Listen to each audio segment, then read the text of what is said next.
One's a ex-host with Logan Paul, and the other one is somebody who works alongside Ben Shapiro at Daily Wire. Hopefully it's her ex-colleague. Inshallah. Has she changed her ways? Well, here's a video which we're going to react to.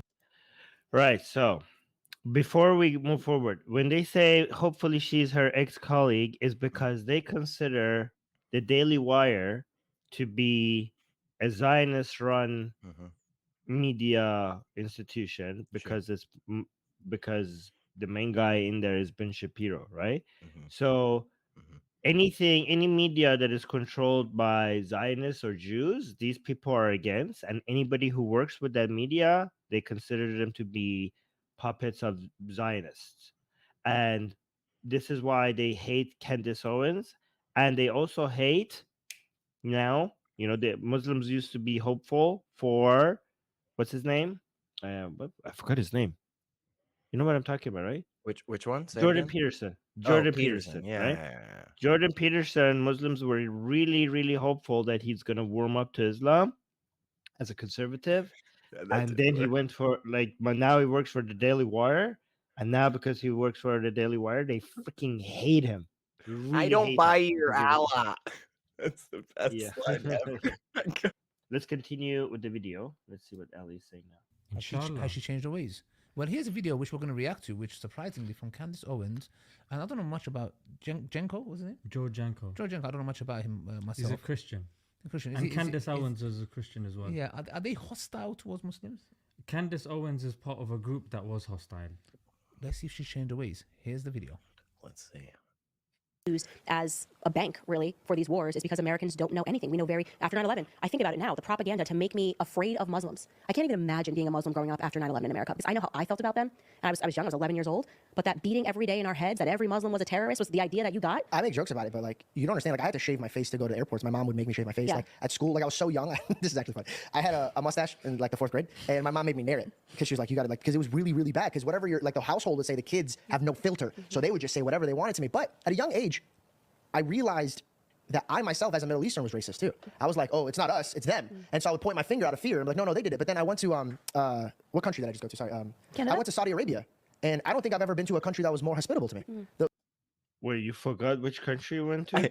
And I love that the other woman, who I have no idea who this is, but she's like, Canada? And he's like, Saudi Arabia. It's like radically different countries. Just radically different. Like, where did I just go? Sweden? Nigeria? And it's like, oh, okay. It's just not super important. But real quick, while you got it paused, I just want to say, yeah, see, the blur, this is what they did. This is what shows that Ali Dawah and Smile to Jannah just suck. Okay, this is why in part I dislike them, is because they knew at some point they were going to show this picture, and they were going to need to blur the other lady out as well.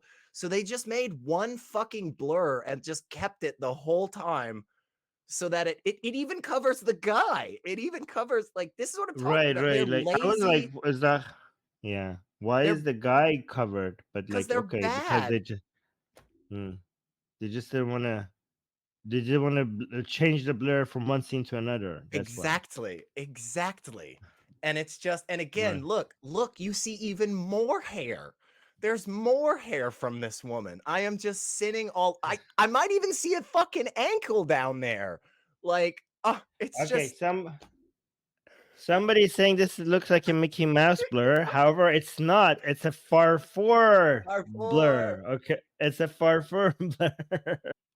But at a young age, I realized that I myself, as a Middle Eastern, was racist too. I was like, oh, it's not us, it's them. And so I would point my finger out of fear. I'm like, no, they did it. But then I went to, what country did I just go to? Sorry. Canada? I went to Saudi Arabia. And I don't think I've ever been to a country that was more hospitable to me. The law. I mean, have you tried being gay in Saudi Arabia? Have you tried, I don't know, advertising Christianity in Saudi Arabia? Have you tried, I don't know, leaving Islam in Saudi Arabia? Have you tried, I don't know, being a woman in Saudi? I mean, here's the thing. Saudi Arabia is getting better for people because it's becoming less Islamic. So if your point is that, oh, So there's 2 points. First of all, Saudi Arabia before this modernization and Saudi Arabia now. Saudi Arabia before its modernization was a very hospitable place for many, many people, especially rich Arabs, right? Rich Arab men, and foreigners. Unless you are speaking out against the government, the House of Saud, or Islam. Now, they are still not very hospitable to people that are anti-Islamic. They are extremely, extremely not hospitable to people who want to be anti the House of Saud. I mean, we just recently had a person, so like, oh, it's very hospitable to me. Like, how self-centered do you have to be? The woman that was an activist for driving in Saudi Arabia, right before making driving legal for women, they arrested her and are raping her in prison, just to make a point that when we allow women driving in Saudi Arabia, we're not doing it because of your activism, like as a warning to other people who are activists. Recently, a doctor in Saudi Arabia, got more than 20 years in prison for simply liking a tweet that was critical of the regime. Every single person that has been vocal against the government has been more aggressively disappearing. So they are making it a little bit loose when it comes to Islamic restrictions, but political restrictions are becoming even harsher. But who cares about all these people who are being tortured and killed and disappearing? You had personally, you had a good experience in Saudi Arabia. I mean, were you trying to be critical of the regime? Like this reminds me of, who's that guy? Tucker Carlson, who went to Russia just recently. I'm like, oh my God, bread smells good here. Like, this is so cheap in Russia. Like, okay, like, they just killed the main opposition to Putin in Russia. But who cares? Bread smells good in Russia. And things are cheaper. Yeah, like, wow, that's great. Like, how close-minded do you have to be? How self-centered that you have to be to think Saudi Arabia is good because I personally felt welcome. I wasn't the one who was raped in prison because I was vocal against the regime. Nobody raped me. But who cares about the other people who are being tortured and killed? And I personally had a good experience in Saudi Arabia. That's all I need to know. That's how I judge Saudi Arabia. Wasn't it? I maybe I'm forgetting, Armin, but wasn't it Mohammed bin Salman himself who was charged with directing the luring and ultimate murder and dismemberment of Jamal Khashoggi? Was that MBS himself? Right. Is that what we determined, that Right. a critic of the government of the country was murdered by high-ranking members of the country because they don't like criticism? Hey, man. Right. And Trot, yeah. I'm glad you had a good time. I'm glad you had fun. You know who else did not have a good time? The hundreds of thousands of Yemeni people. Oh my gosh. Who are being bombarded and starved to death and purposefully use disease and starvation as a weapon against the Yemeni people who happen to be Muslim. All right. But who cares about the Yemeni people? They're not Palestinians, so we can't use their death as against Jewish people. Well, we cannot weaponize the death of Yemeni people against Jewish people. So who cares? I know they're Muslim, but who cares about them? They have no oil, they're poor, and they're not being killed by Jews. So screw them. Yeah. Well, it's interesting because like, he's endorsing Saudi Arabia as a way to be pro-Muslim, the country that is more responsible for killing Muslims than any other country. No, like, hey, I'm pro-Muslim. I love Saudi Arabia. Saudi Arabia is responsible for causing the greatest humanitarian crisis in our lifetime upon Muslims. If you want to be pro-Muslim, you are doing it wrong, sir. You're doing it wrong. We are pro-Muslim more than you. We're anti-Islam. And here's another thing. They don't understand the difference between being anti-Islam or anti-Muslim. They are trying to be pro-Muslim. We are pro-Muslim. We are anti-Islam and pro-Muslim. You are actually anti-Muslim right now. You are more anti-Muslim right now than you were before, because you're endorsing a regime that caused the greatest amount of suffering of Muslims in our lifetime. But Anyways. Armin, this guy had a really good vacation.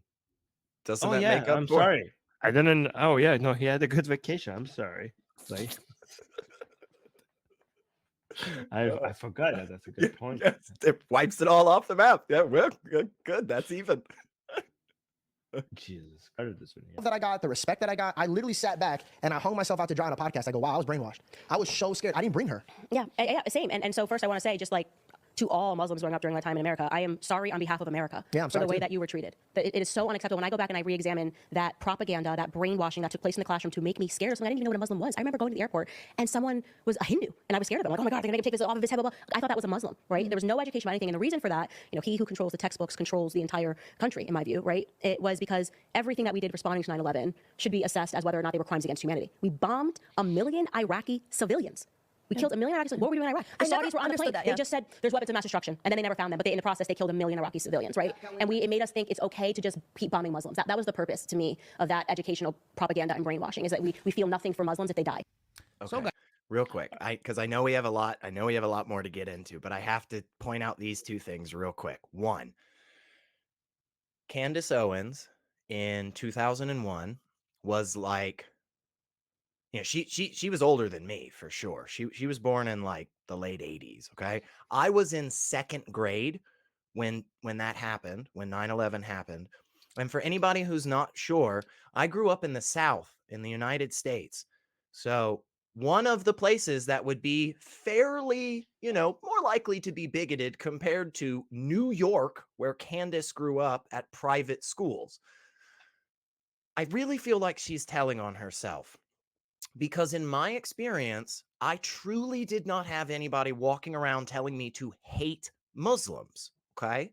So I feel like what Candace is saying is the people who raised me and the adults who were important to me in my life were all bigots, and that's why I was a bigot for a really long time.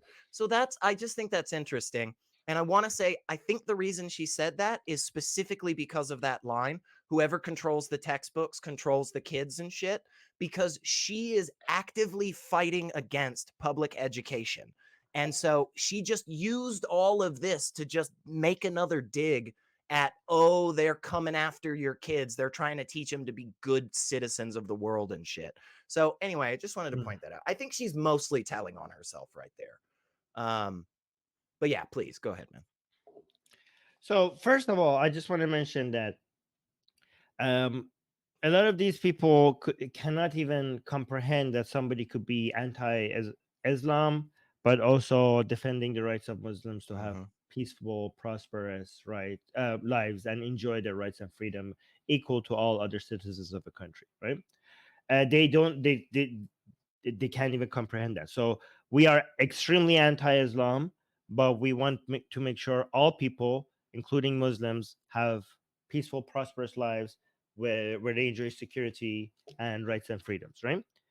I just wanted to make sure people who are new here know our position.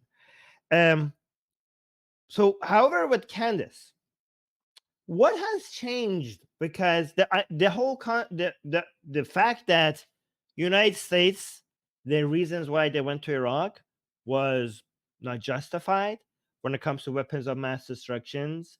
They claim that they have evidence, and then we realized that, like, okay, that was like all wrong.